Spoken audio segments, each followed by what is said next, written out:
Okay, so welcome to our 26th CAQDAS webinar organised by the CAQDAS Networking Project, which, as I'm sure most of you know, is based in the Department of Sociology at the University of Surrey in Guildford in the UK. I'm Christina Silva, I manage the project, and I'm joined by my colleague Sarah Bullock in hosting this webinar for you today. Our webinar today will be given by Dr. Christian Schmieder and Kyrie Caldwell, who I'll introduce to you shortly. Before I do that, I'll just remind you that we've got a couple more webinars scheduled. On the 30th of March, we've got an awareness raising webinar about the history of the CAQDAS field. And towards the end of April, a user webinar about harnessing QDA minor for coding large sets of qualitative responses. So two quite different topics from today, but equally interesting, I'm sure. So hope to see you there as well. We have got a varied set of topics in our CAQDAS webinars, and you can access the recordings of them all on our YouTube channel, and the recording of this one will be there as well. You can see that we've also got some training courses coming up. So do tap into our website to check out all of those events as well as the YouTube channel. Okay, that's enough about forthcoming things. Let's really concentrate on why we're all here today. And I know that Sarah's as excited as I am about this session. So let me just introduce you to Christian and Kyrie, who together created and authored QualPal, which is a game-based tool for teaching how to connect qualitative methods and digital tools, CAQDAS packages. They're going to introduce that to us today, so I'm not going to say anything else about it. I'm going to let you hear it from the horse's mouth, as it were. But what I will do is briefly introduce them to you. Christian, who I've known for a number of years, is a methodologist, educator, evaluator, and organizational leader, and he focuses through his work at the University of Wisconsin in Madison in the Division of Extension, and also beyond that organization. He focuses on preparing individuals and organizations for the systematic analysis of qualitative data sets. And he does that by building sustainable, agile, and deeply interconnected research cultures. So Christian's got a very long-standing expertise in qualitative methods and tools, and he's written about his use of the software MaxQDA in several publications, and he's also a certified trainer of that program. And he's currently leading the development of the Data Jam initiative, which is an evaluation capacity building framework, and he works there on that project with Kyrie as well. And she is a researcher and evaluator in the arts and arts education, and specializes in digital games. Through her work at the Lead Center of the Wisconsin Center for Education Research, she's building a portfolio in program evaluation on arts and arts education programming, and also reflective and transformative learning initiatives. Her personal research agenda, which I think maybe we're going to touch on a little bit today, I'm not sure, but is really interesting to me as well, looking at the roles, affordances, possibilities and aesthetics in the arts and creative work. So that's just a little bit of background about them both. As I mentioned earlier, they created QualPal together, and we're really looking forward to learning more about the tool and how they can be used. So a very warm welcome to both of you. It's really great to have you here. Whilst they're speaking, please do post any comments, reflections, questions in the chat. Sarah will be collating those and will facilitate a little bit of discussion towards the end of our session today. But enough from me. I will pass the floor over to you. And I think, Christian, you're going to kick off. Is that right? Yeah, I'll kick us off really quickly. Thanks, Christina, for the kind introductions. Welcome, everybody. We're really excited. I'm really excited to talk about this tool because it's fun to talk about games all the time anyway, so I'm glad I can do this as part of this morning. Really quickly, I want to give you a quick overview of our agenda for today. I just last minute decided, you know what, it's so short, I'm just going to put it in the chat and not share a slide with you, because then you can still see us.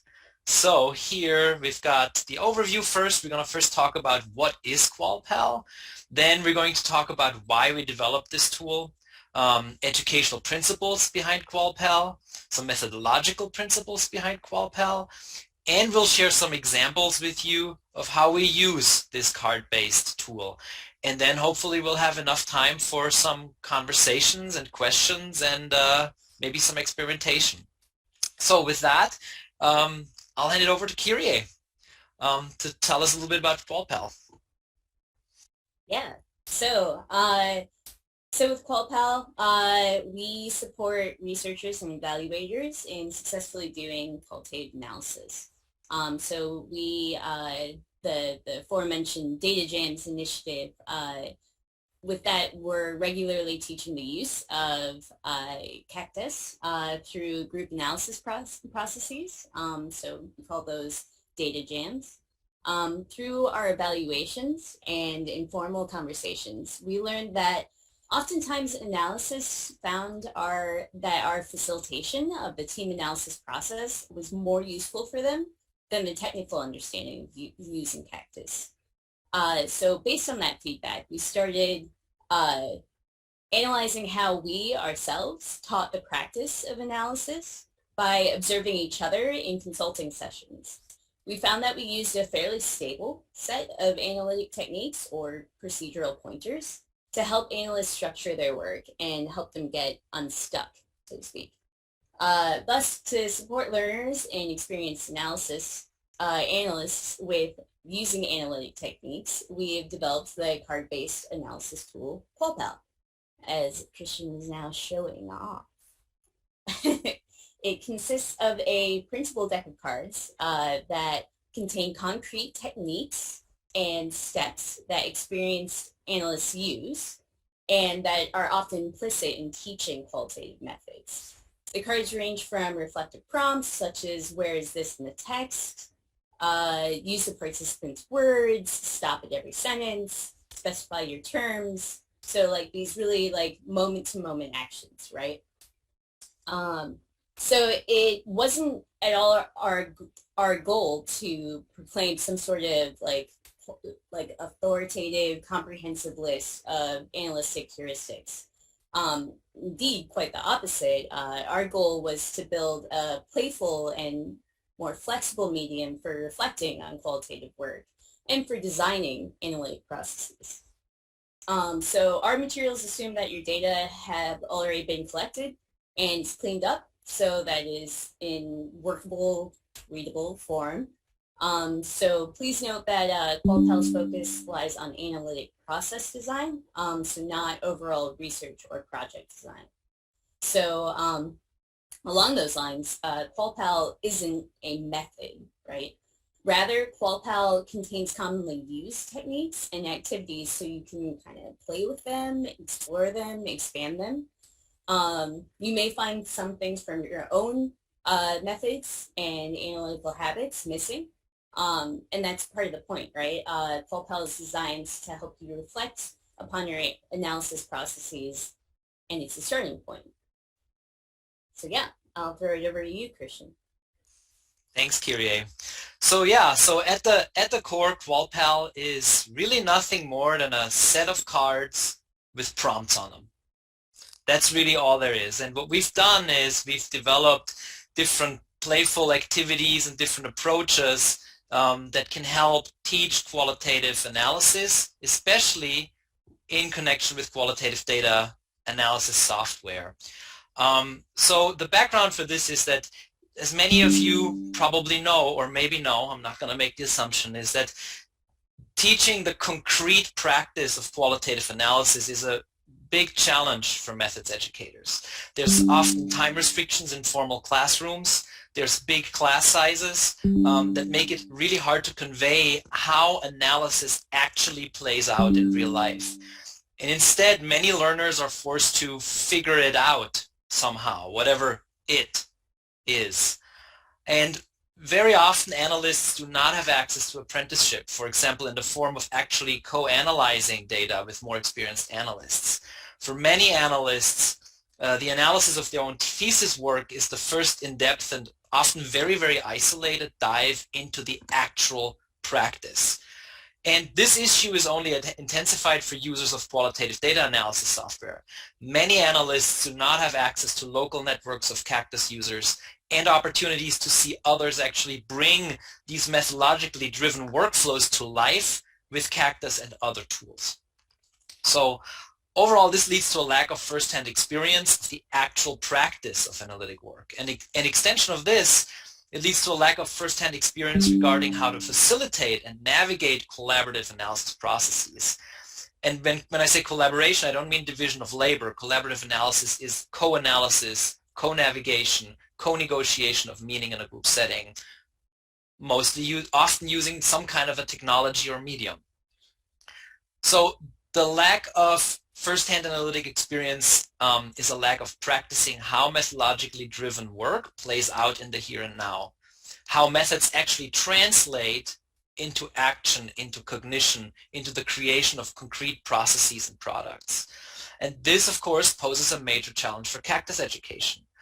To bring analysis to life in CAQDAS or with any other tool, analysts need to understand and reflect upon how they will concretely interact with their data. And they need to think about the analytic products they make through these interactions.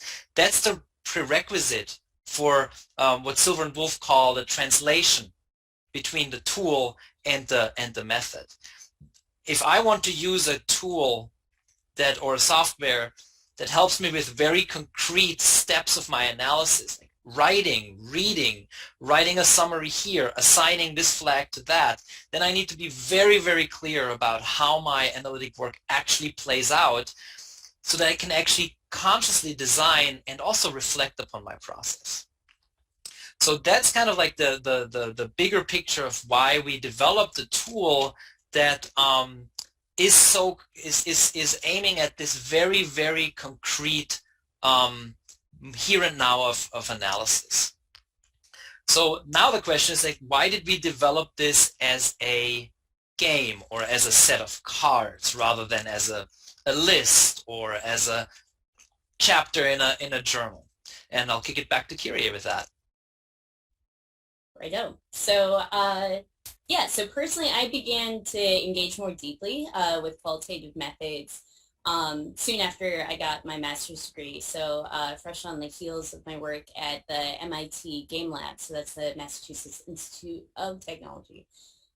So there I explored learning and educating through playful design research. So design research overall is a huge and varied field. I like to think of it as like this intersection between arts, engineering, the social sciences, and philosophy, more or less leveraging those disciplines' approaches to what, how, for whom, and why, respectively. So playful design typically refers to designing games of any type, though that playfulness can also be an approach to designing more broadly, right? Anywhere from productivity software to public spaces to assistive devices. For any of these, including games, the key isn't necessarily fun per se, but more engagement, right? Which can look like being challenged or frustrated or reflective or curious and so forth. So many playful experiences are also social, right? Made interesting by learning, negotiating, and using a shared set of rules or boundaries. Think, for example, escape rooms, if anyone's done one of those, where people are like trying to solve a group puzzle to like get out of the room, right? So there people are drawing on individual strengths to solve this group puzzle. And in so doing, they kind of get to know each other a little bit better and what everyone's strengths are. So in our thinking about how to guide analysts through translating methods into action, it didn't take too long to get from this idea of concretely interacting with data, right? So thinking about how interaction happens in games. So I drew upon a particular game design exercise that I encountered at MIT, where we first choose a thematic concept, something like friendship or James Bond also came up as one. And then brainstorm verbs or action words that fit that theme, right? So all of those verbs would help set the general style of gameplay through focusing on verbs that spark like an interesting idea that you can work further on, right? But to realize that idea is the tricky part. So take that concept of friendship. Maybe you'd meet someone, learn about them, and spend time with them. Now, that narrative simplifies really complex series of actions, right? And necessarily so. Otherwise, a game can get really bogged down in trying to like represent every piece of reality around something like, oh, I got to tie my shoes in order to go out to meet that new friend. So rather than do that, you want to explore like a certain segment of what that experience is like, right? So to make a successful simulacrum of an action, one must constrain what is being represented, right? So in games, this often looks like providing a limited set of tools that can be used to make connections between ideas and form strategies for engagement based on those tools. So here's where we brought another aspect of games that's deceptively easy to explain the rules and tools of a game to someone who's never played it. If you've ever tried like playing a new board game with folks and trying to like, you know, talk about like, oh, this is how it plays, you'll know what I mean. It is not an easy task. So, but, you know, yet despite that, a clear and thorough explanation of how to engage with that game, those rules, is critical for that new player to connect the ideas represented, let alone decide on an appropriate course of action, right? So now this is starting to sound like our methodological problem, right? So for instance, a successful game of chess requires a nuanced understanding of how each piece functions, the potential moves both players could make, and involving awareness of how changes in the board layout affect future possibilities. Yet, unlike chess, qualitative analysis is not bound to finite permutations, albeit quite a lot for chess, but instead can unfold in like, countless ways, right? With different data, methods, and analysts, as we previously mentioned. So this is why QualPal does not require specific rules, but rather presents a series of prompts to help analysts think broadly and strategically about data. So yeah, back to you, Christian. Yeah, great. So to kind of go deeper a little bit on that methodological question. So I'm going to talk about the other thing I really love talking about, which is baking.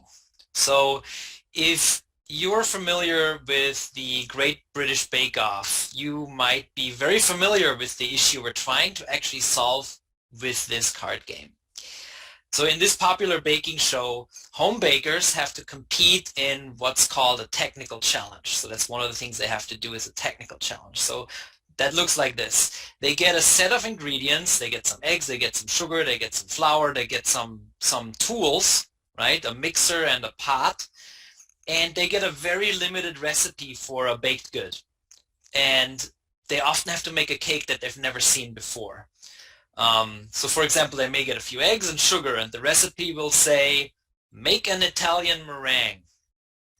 And that's often a situation I think that qualitative analysts are in when they are trying to do analysis. They're like, create an initial code scheme.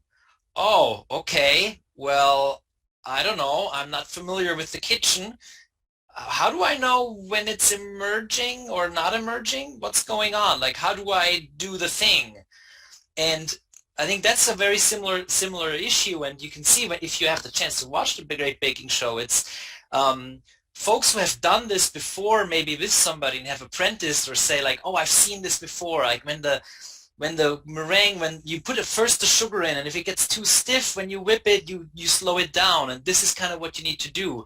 That's the type of really concrete methodological apprentice that a lot of folks don't have access to. So the actual like, what does it mean to make the meringue is not there. And a lot of methods literature and a lot of methods classes are kind of at the make the Italian meringue stage, not at the, okay, so put the eggs in, check if the speed of the mixer is right. Oh, you're having this kind of mixer? Oh, well, you want to maybe slow down. Do you put a little salt in there? How cold does the bowl need to be to whip the egg whites correctly? How do you know you're over whipping before it's too late? All these things are deep, deep cultural knowledge that experienced analysts have, often very implicitly. And I muted myself. And what we try to do really is like we try to make these little things explicit, right? So think about like if you go with the baking example, this is like your experienced baker has 20 different cues for what you need to pay attention to when you're making meringue. And they may not pull all of them all the time, but they might play with them or use maybe some of them to troubleshoot. So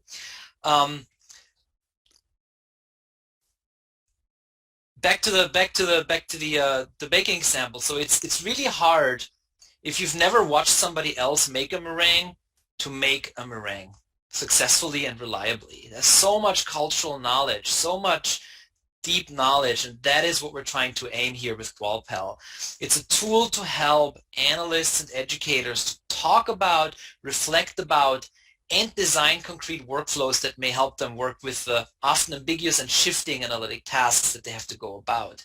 And the important piece here is like with the baking sample too is like just because you're using a big stand mixer doesn't mean your meringue is necessarily better. It's not the technology that makes the meringue, but if you know very, very clearly what you need to do to make a meringue, you can leverage and use the tools, the technology around you in a powerful way. If you don't know how to make a meringue, the best stand mixer in the world will not help you get a nice meringue. If you don't know how to operate the oven, you can't do it either. But it's not necessarily the oven's fault if you don't know how to operate the oven, or if you didn't know that you should let your meringue sit outside of the oven for a couple minutes so it can form a nice skin so you get nice little macaroons later. So ultimately what we try to do is we try to imbue a little bit of these thoughts in these cards. And with this, we're going to talk a little bit about a couple of concrete examples of how we use these cards. Just to frame this in general, we use these cards to reflect with learners, to plan workflows, to review work that's been done, to observe others and use this as kind of observation prompts, to practice the analysis, and also to negotiate ground rules for analysis sessions. So with that, we're going to, I guess, just jump in a couple of examples. So here's a negotiation example that we use in workshops and in data jams quite a bit. So the goal here the issue here is that software-focused education can fall into the trap of simplifying cognitive processes that are the foundation of analytic work. So think about coding. Coding, super easy to teach in qualitative data analysis software. Highlight a thing, put it in a bucket.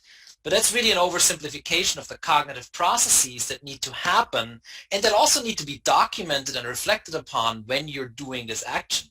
And that's where these cards can help you. So, for example, in workshops, what we like to do is to set ground rules for analysis.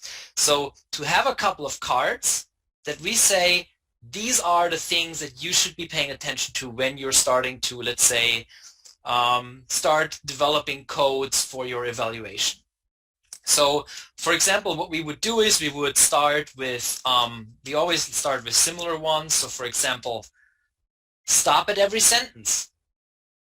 Yeah, so we show the card starts in a sentence. Then we could maybe also say, and please contribute to the code definition.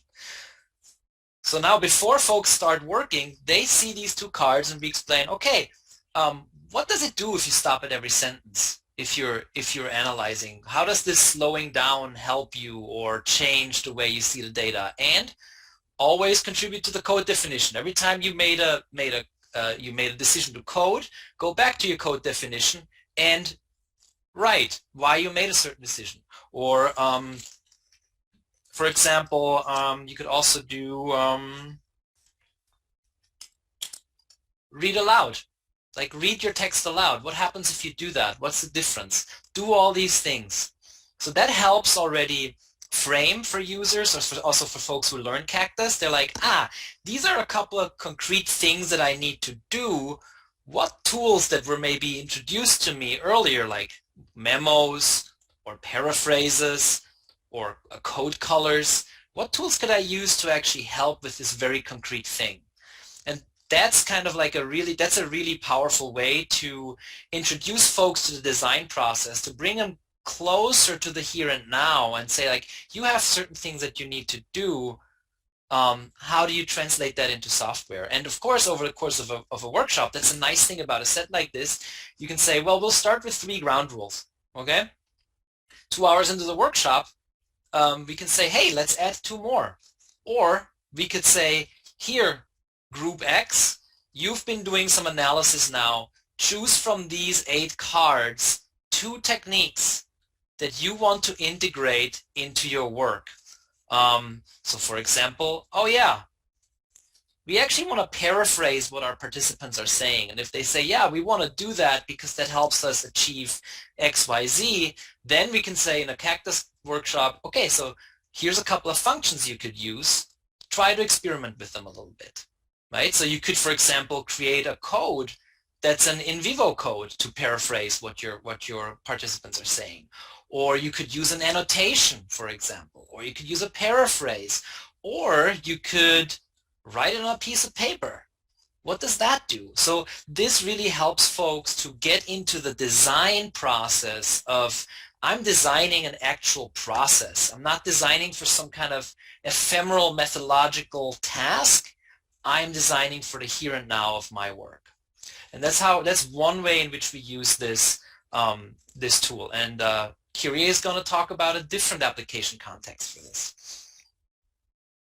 So yeah, so I'm going to talk about a pretty similar use of the cards, but specifically in these group analysis settings where I'm working alongside coworkers and sometimes students. But folks who are maybe new to analyzing qualitative data or new to doing that in a group setting, like, oh, well, I've always kind of done this, by myself in the dark. How do I do this in front of people? So what's great about using QualPal in this setting is that so anyone who's kind of more like the most familiar with whatever software the group is using can drive, so to speak, right? So can be doing that translating work into the CAQDAS package that the group is using. So if that's the more experienced analyst, as it might be, they can also then kind of kick to the cards this kind of guiding and focusing process, right? So that like design work that Christian is speaking to can then be kind of distributed between that more experienced analyst who's also trying to listen to what people are saying, put that into the software, make decisions on what tool within that software they're going to use to translate that. So it's a little bit of a lessening of that cognitive load, right? So in practice, though, I think one of the most useful effects of bringing out QualPal in group analysis settings is that slowing down, right? So an experienced analyst might just start cruising, right? Like, okay, yep, all right, these data, I get them, not too bad. So I'm just going to start kind of making connections, and then I'm just going to, yeah, I know how to code, I know how to pop a comment onto that code, whatever, and just start going. Since they practice this, right? So, but that's at the risk of the less experienced analysis, like knowing what's going on, right? Or feeling overwhelmed. So in those moments, the cards can kind of act as this reminder that are in like a shared or like otherwise like mutually accessible space. So back in the before times of the pandemic, right? So you might all be in a room together, right? And like this is something that is like physically in the room that folks can kind of keep checking back to. Um, so so then also in the negotiating the use of these cards, all analysts can participate in that negotiation of the analytic process itself, right? This choosing a card in order to go for the next thing, like that is then distributed amongst the group and isn't just the experienced analyst going, all right, this is what we do next. This is what we do next. So, so that can also be something that's reflective, right? So maybe at the end of the session, you might sit down, shuffle the cards, lay a few in front of you, and then think about what all the group did during that analysis session, right? And then you can reflect on each card, like what did that do? Or we didn't use this one. What could that have done for analysis? And maybe what can we do in future to deepen our interactions with these data? So yeah. So I can just show this really quick here. So for example, you could say we're gonna draw 5 cards here from this, or 4 cards here, right? So now we pulled paraphrasing, we've pulled I can't see this, stop at every sentence, specify your terms, and what is the action that the participants are performing, right? We maybe like reflect after a session, say like, yeah, okay, we did some paraphrasing, and that did this and this and this. We didn't really specify our terms. Maybe we should stop and kind of go back and maybe specify some of the terms that we used, maybe some of the codes. And also we kind of went all over the place. We looked at paragraph by paragraph and kind of everybody picked what kind of stuck with them.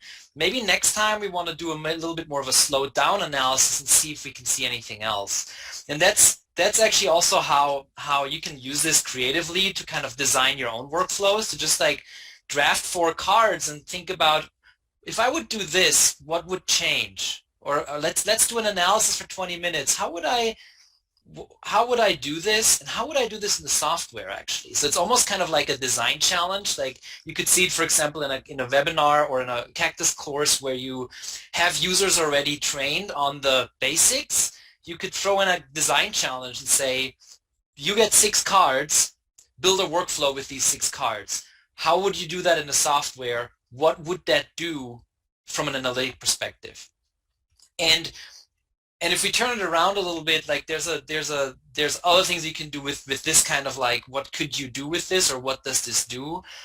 For example, in methods classes where you can, what we call play QualPal bingo. So for example, I talked earlier about how apprenticeship is really a scarce good for many qualitative analysts.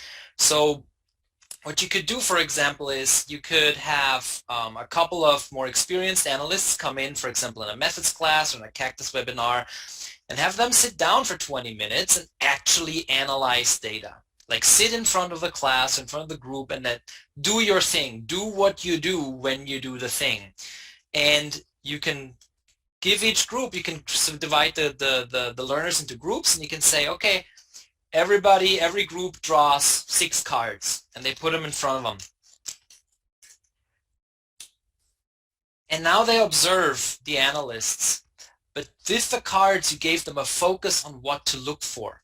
They're looking for like, oh, here, are they choosing anchor examples? Is this something they're doing? Oh yeah, once I see that somebody says like, oh yeah, we could use this as an example to blah, blah, blah, blah, they can flip the card. And once they flip 3 or more cards, they can say bingo.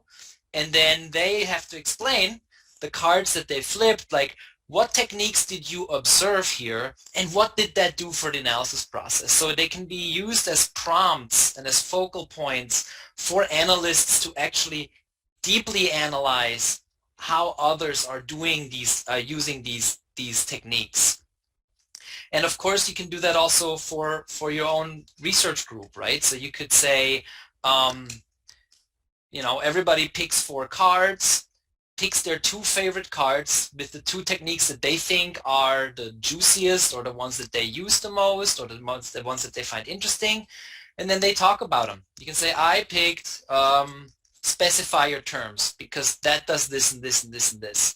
So again, the same idea is you're focusing folks on the very, very concrete pieces that are necessary to do analysis and that are necessary to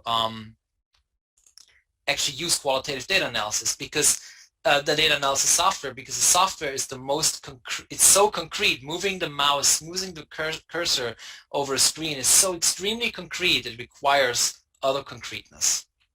Yeah, Kyrie, I think we've got one more example and then we're going to be ready for questions. Yeah, so just to kind of translate that into another context, so I do a fair amount of program evaluation, right? So that's often looking for some quite quick turnarounds for analyzing data, right? So that an evaluator can provide timely formative feedback. So, you know, like, oh, this is what you could do for this next part of your program, ideally before it happens, right?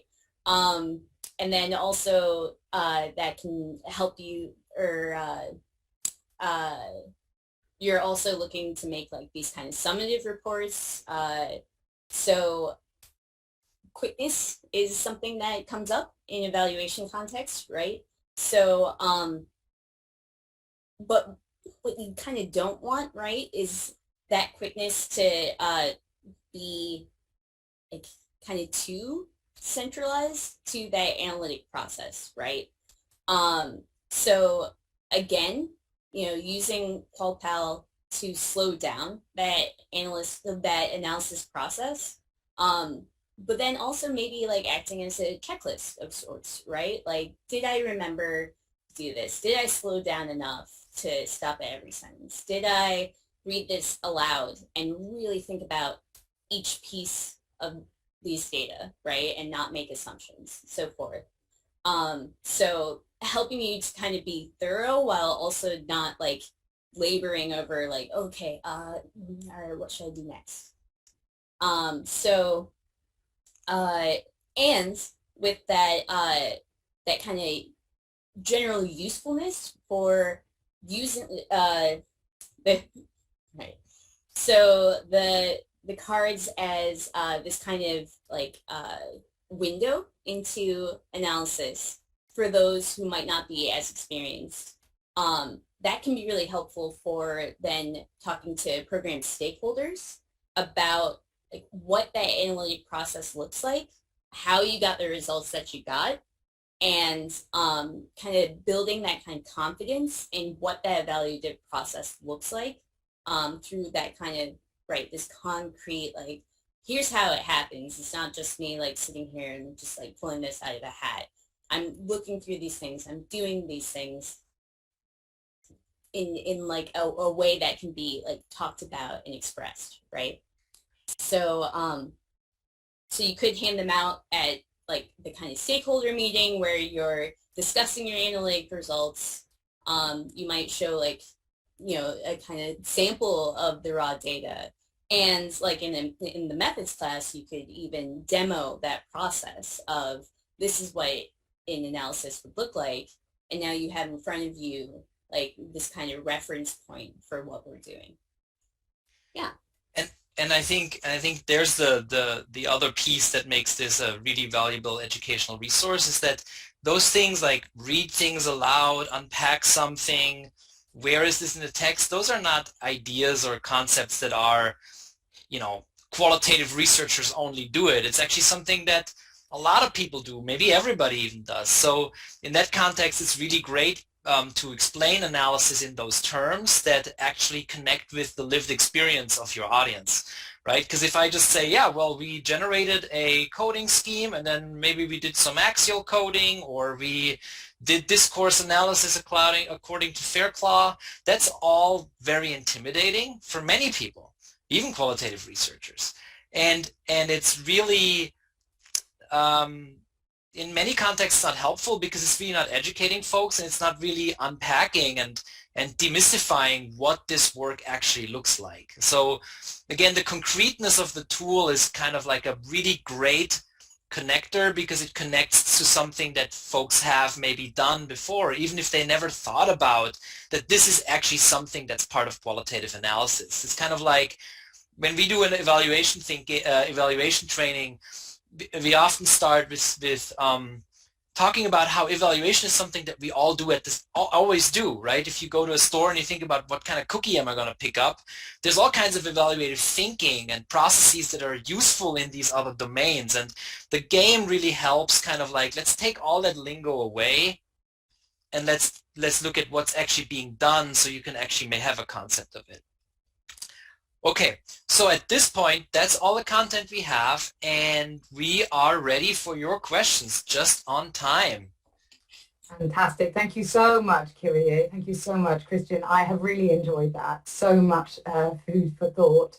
And Christina and I have a series of questions, and I think Anne has also just posted something. But just a few reflections from my side, just how valuable I've felt this, particularly in relation to something that Christina and I, the CAQDAS networking project, come across a lot, which is that people in their early stages of analysis look to examples, look to experts, yes, look to other people's writings to have signposts of what to do. And we talk often about the idea of a black box of analysis, that we don't, when we're reading other people's work, often understand what actually was done using the terms that are provided. And yeah, it's really, really chimed with me just how helpful this is and accessible it is in that sense to kind of unpack all of that and make that an explicit discussion point. So thank you so much. I'm really excited about it myself. Thank you. So a few questions. I've got a couple of technical ones, just sort of interests about how things were developed, and then a few others as well. So we've noticed that that the cards aren't kind of categorized in any way. So you haven't sort of said these are activities related to this or these are activities related to that. They are numbered. So I had a little question mark in my mind about the numbering of it and whether that's relevant, significant, or just kind of a byproduct of the way that you organize them. And we kind of understand that it's intentional, that you haven't categorized the cards into particular kind of groups of actions. But could you speak a little bit more perhaps about the reasons for it, maybe drawing on sort of design challenges that you talked about a little bit? That'd be really interesting. Yeah, sure. And yeah, Kyrie, jump in whenever. So the reason why we have numbers in the corners of the cards is actually because it's very practical. So if we go, you know, we have only a certain amount of printed cards. So let's say if we go into a methods class, we're invited and we're like, let's do this fun activity. We might not have an unlimited amount of cards we can just throw out to folks. So that means we bring 8 decks of cards.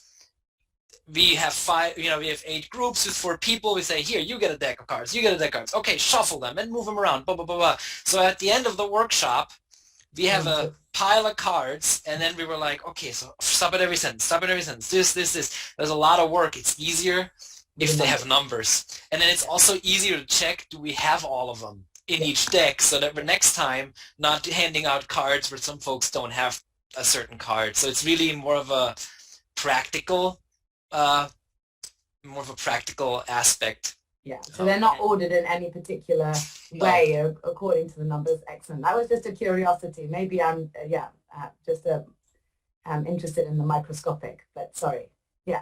No, in fact, if I'm remembering correctly, I think it's vaguely alphabetic.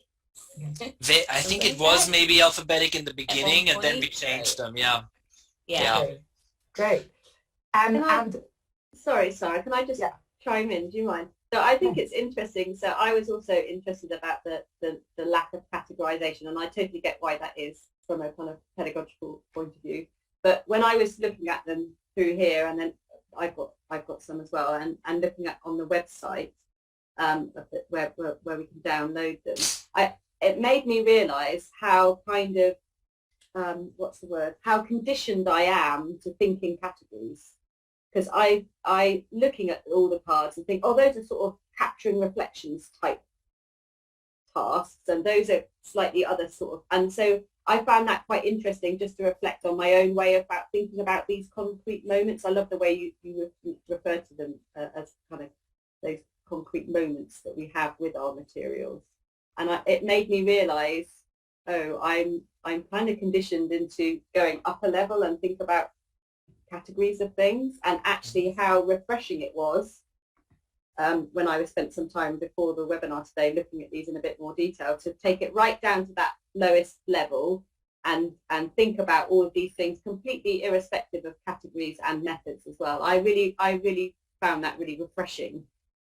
So, to let you know. Awesome. Yeah, actually, it originally we did conceptualize like a more like structured workflow, right? Where it's like, okay, like this then is what we're going to do in this first part of the analysis, and then we're going to repeat that as needed. But it got very fussy, right? There are cards everywhere, but also need to be in specific places and doing specific things. But also, we found that felt too restrictive. And then it's like, well, if people are moving that around all the time anyway, as they're actually negotiating that analysis, then what's the point of having like such a like strong structure to it anyway?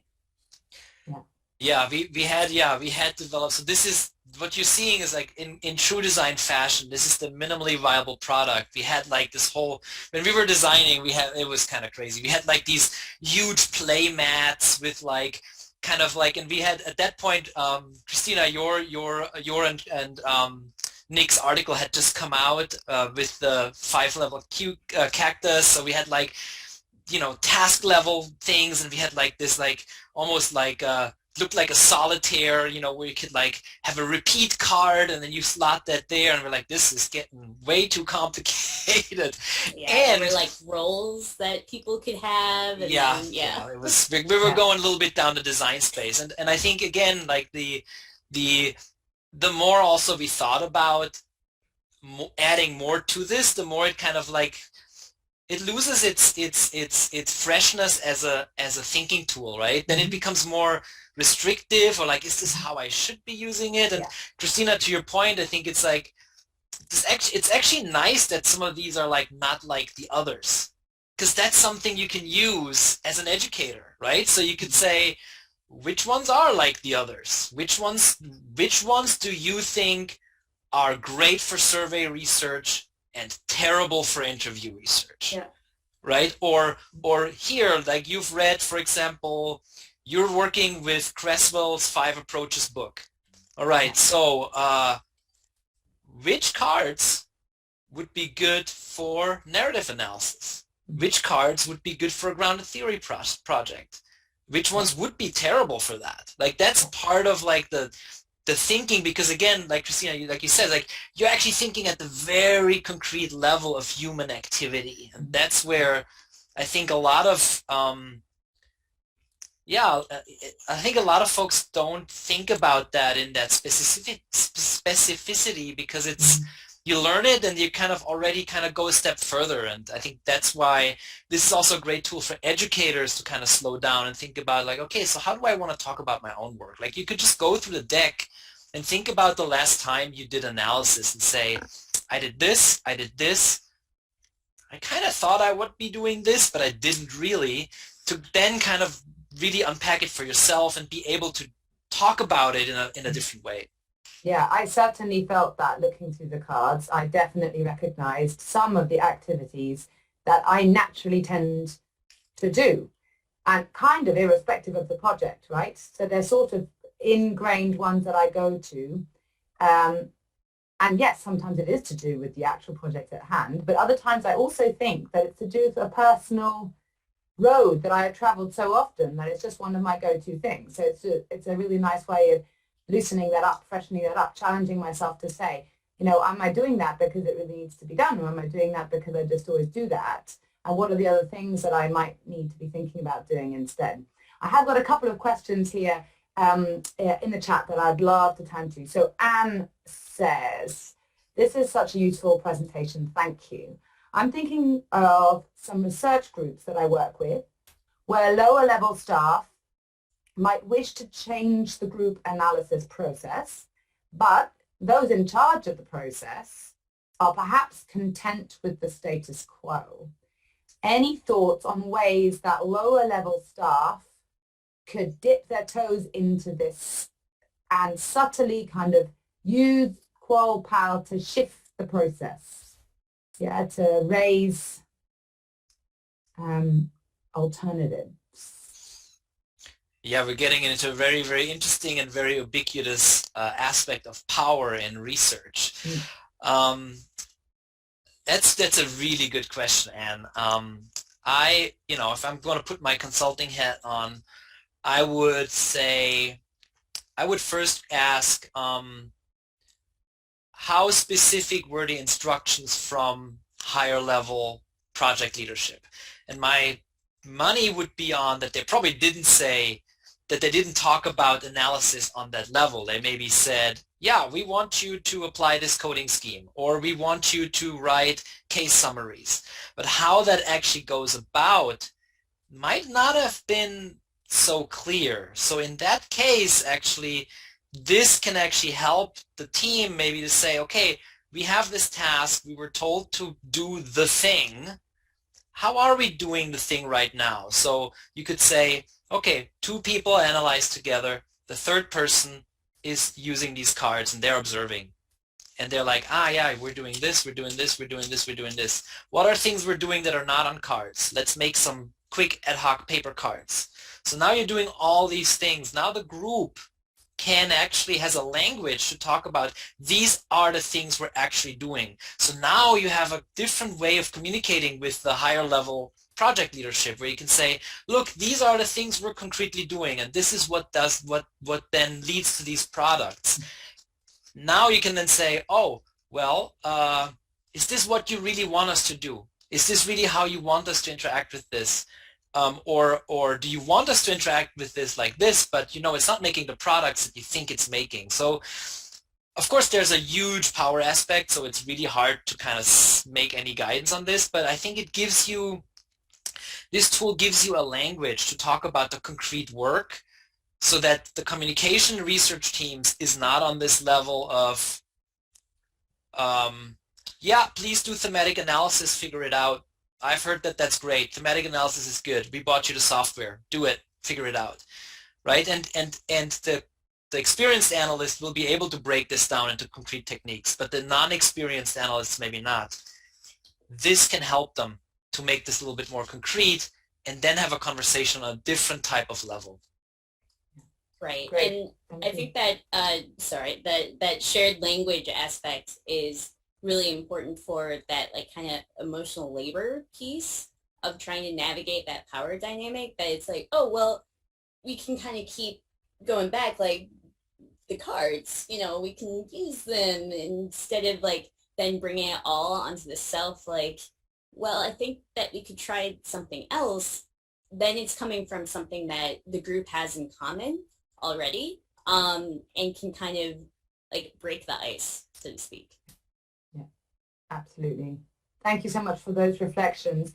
I have another question, so a little bit of clarification perhaps. So thank you, Schmieder and Kyrie, says Igacool, and have you also found the QualPal tools helpful for an individual research project as a kind of self-reflexive tool for your own analysis, or is it mostly being used in the team-based projects?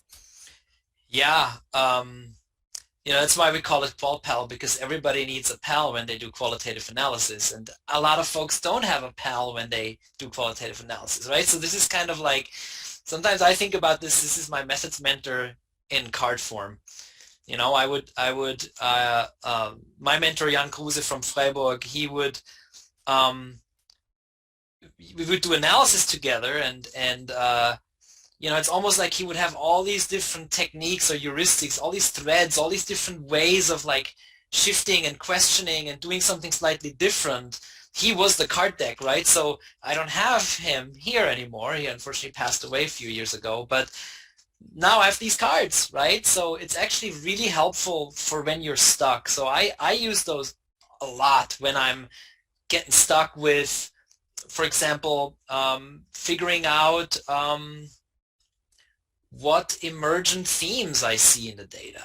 I may just be like, you know what, I'm gonna draw 5 cards, and I'm gonna try to use 1 or 2 of them just for the next 10-15 minutes, just to kind of get my brain in a different direction, just to kind of like have the old pathways, kind of give myself a break from my own pathways, right? So it's kind of like, and in that sense, that's why group analysis is so valuable, because experienced group members do that all the time. They'll be like, Kyrie might say like, Christian, you're seeing metaphors everywhere. Stop it with the metaphors. Look at the use of pronouns in this sentence. I'm like, yeah, okay, but the metaphors, like, it's like the group really is this regulating factor. And if you don't have that, QualPal can be a really powerful tool to kind of force you, or not force you, but to kind of nudge your thinking in a different direction. Sorry, I was on mute. Thank you very much. Thank you for that answer. Another question from a participant, which is a really interesting one. We often talk about how particular tools are enablers for our work, but there's also real value in asking in what way every tool might be limiting as well. Yeah. So the question is asking, in which ways do you think the cards may, in certain circumstances, if at all, actually also limit analysis, not just enable or open? I think the cards, it's a user question, right? So I would say, what I would say is like, this is not an authoritative set of techniques, it's a starting point. So actually, we do encourage anyone to make their own cards, to modify them. We had also talked in the past about some like, oh, it'd be cool to have a grounded theory booster card, like collectible card sets where you can like get the grounded theory booster and they're all orange and then you can mix and match them. Like, really, the cards are really just a starting point. And if you treat them as a starting point, I don't think that they're limiting. If, however, you're saying, oh, I'm going to do only the things here, then there's a quite serious limitation, I think. So I would say the cards, because they should not exude any authority, are not limiting. But of course, in practice, that's what happens. I would just encourage you to not take these. These are just 18 things Christian Kyrie do all the time. And a lot of analysts do those all the time, but any given analyst may do 30 other things that are not here, but you could make your own cards and think about them in that way. Great, yeah, thank you. I was thinking along the same lines of, like, I mentioned, so one thing that I've noticed is that a lot of program evaluators, myself included, really like checklists, right? Like, okay, I did the thing, I did the thing, I did the thing. And using these cards could be helpful in that way, right? Okay, like just making sure that I did some touch points and brought myself back, whatever. But again, if that's the only thing that you're kind of checking on, like, okay, have I done these things? Okay, then I must have done a great and complete analysis, right? That's where you get into that, like, keep pushing. This is just one place to start. Absolutely. Well, thank you both so very, very much. I think we can all join in thanking you for a really vibrant, really exciting, really thought-provoking webinar. And I'm certainly going to plan to make friends with the cards, think of some of my own that I might add to it. Yeah, and play with using them myself. Yeah, I think the idea of them being playful tools that you started with, Kyrie, was and Christian was a really, really nice thought to end on. So thanks both of you so much. Christina, you're sharing a visual of the cards there on the left, you can one thing, sorry, Sarah, just before folks hop off, I want to share a link with you here with everybody in the chat. This is a link to a demographics collection of this webinar. Our institution is funded by federal funds in the United States, and we are required to ask our participants for their demographics, and this helps us to meet our institutional requirements for compliance with non-discrimination policies. It helps us better understand our audience. You do not have to fill out or provide this information at all, but here is the I just posted the link for the anonymous demographics collection form, so if you are willing, please fill it out. If not, there is no obligation from your end to do so, but it helps us better understand our audiences and ensure that we are reaching audiences equitably. Thank you. Great. Thank you, Christian. We can also circulate that, Christina, in the follow-up email in case anybody who has left already would like to be able to access that. So again, thank you so very much, Kyrie. Thank you so very much, Christian. On behalf of everybody here, thank you. And also thanks on behalf of Christina and myself, both to Kyrie and Christian, and also to everybody else here. It's been a really fantastic time together again, and we really look forward to meeting you all again soon at the next webinars. Thanks so much for being here, and keep well, everybody. Keep safe, keep well, and we'll see you again soon. Thanks for having us. Thanks for having us. Thank you.